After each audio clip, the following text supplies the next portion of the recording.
तुम्हालासुद्धा तीच ती बटाट्याची भाजी खाऊन जर कंटाळा आला असेल, तर ही रेसिपी तुमच्यासाठी आहे.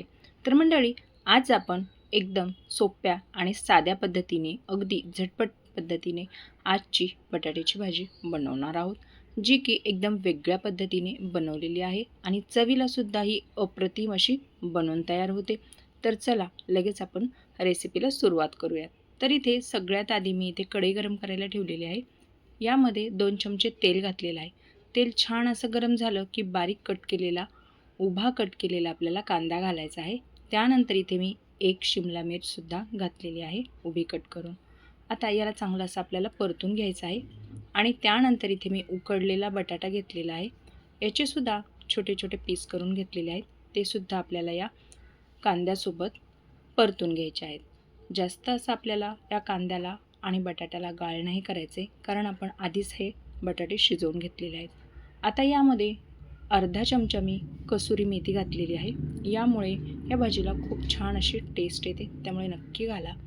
आता याला आपण अगदी 2 ते 3 मिनटासाठीच परतून घेणार आहोत. जास्त याला परतवायची अजिबातच गरज नाही आहे.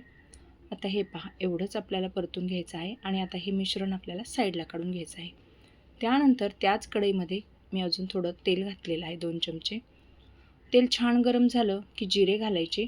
जिरे घातले की अद्रक आणि लसूणची पेस्ट घातलेली आहे. कमी गॅसवरती छान आपल्याला हे परतून घ्यायचं आहे. त्यानंतर इथे कांदा घातलेला आहे. 1 कांदा बारीक कट केलेला मी घातलेला आहे. कांद्यालासुद्धा आपल्याला छान असं परतून घ्यायचं आहे. कांदा छान परतला की यामध्ये आपण बारीक कट केलेलं टोमॅटो घालणार आहोत. तर इथे मी अगदी बारीक असं चॉप करून टोमॅटो घेतलं होतं, ते सुद्धा यावेळेला इथे ॲड केलेलं आहे. कमी गॅसवरती छान असं हे टोमॅटो आपल्याला परतून घ्यायचं आहे. त्यानंतर इथे लाल तिखट, गरम मसाला आणि हळद घातलेली आहे. तर तिखटाचं प्रमाण तुम्ही तुमच्या आवडीनुसार इथे नक्कीच कमी जास्त करू शकतात. मी इथे 1 चमचा लाल तिखट आणि गरम मसाला घातलेला आहे.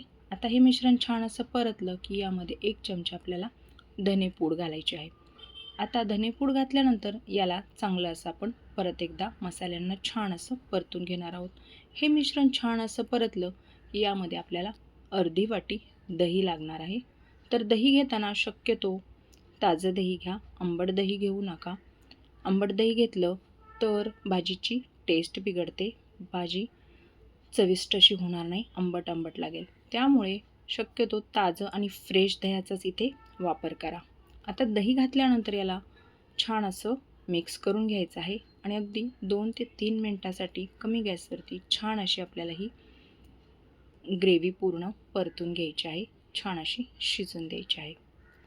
मसाला चांगला परतला की यामध्ये आपण बटाटं आणि शिमला मिर्च, कांदा जो काही परतून घेतला होता, तो या वेळेला यामध्ये आपल्याला ॲड करायचा आहे. आता बटाटं घातल्यानंतर याला चांगलं असं परत एकदा आपण मिक्स करून घेणार आहोत. तर हे पहा, अशा पद्धतीने आपल्याला छान असं हे परतून घ्यायचं आहे. चांगलं असं मिक्स झालं की यामध्ये आपण थोडंसं पाणी घालणार आहोत. तर पाणी जास्त नाही घालायचं आहे, थोडंच पाणी घालायचं आहे. इथे मी अर्धा ग्लास पाणी घातलेलं आहे आणि पाणी घालताना शक्यतो गरम पाण्याचाच इथे आपल्याला वापर करायचा आहे. गरम पाण्यामुळे भाजीला टेस्ट आणि तरी दोन्ही पण छान येतात, त्यामुळे शक्यतो गरम पाणीच घाला.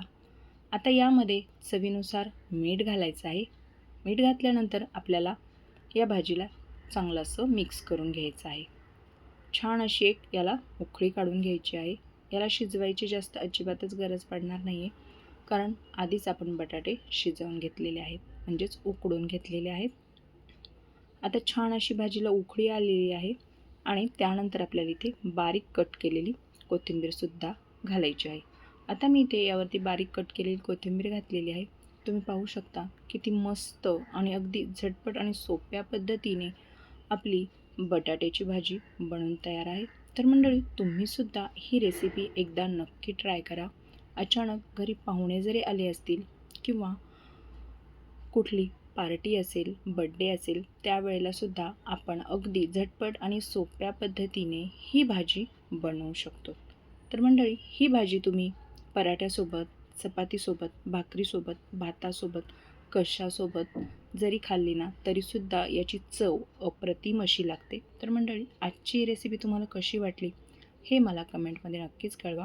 व्हिडिओ जर आवडला असेल तर व्हिडिओला एक लाईक नक्की करा. आणि जर तुम्ही चॅनलवरती नवीन असाल आणि अजूनही आपल्या चॅनलला सबस्क्राईब केले नसेल तर पटकन सबस्क्राईब करून घ्या. आणि तुम्ही आपला हा व्हिडिओ जर फेसबुक पेजवरून पाहत असाल तर पेजला फॉलो नक्की करा. तर चला मंडळी, पुन्हा भेटूया अशाच एका तुमच्याच आवडत्या नवीन आणि युनिक अशा रेसिपीसोबत.